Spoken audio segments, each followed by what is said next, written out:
প্রথমেই বলো জায়গাটা চিনতে পারছো কি না? অনেকেই চেনো, আবার অনেকে চেনোই না। তবে এটা খুবই পরিচিত একটা জায়গা। আমি তো এখান থেকে প্রতিদিনই যাতায়াত করছি, অনেকে আমার মতো আছে যাতায়াত করে। তো ওই জায়গাটা এখন খুব সুন্দর ডেভেলপ করে দিয়েছে। এই এসকেলেটর থেকে উপরে উঠেই বাজার কলকাতা পেয়ে যাবে।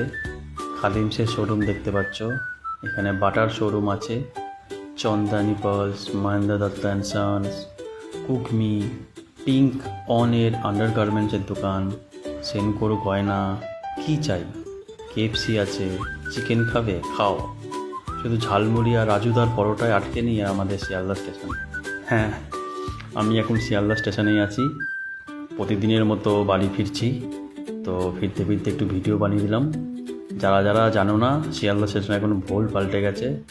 শিয়ালদা স্টেশনে এসে তুমি এখন খেতেও পারবে, শপিংও করতে পারবে, শুধু ফল আর বাজার মধ্যে সীমাবদ্ধ নেই। তো আমি আমার মতো ট্রেনে উঠে গেলাম, ব্যাগ রেখে রওনা দিলাম বাড়ির উদ্দেশ্যে। টাটা।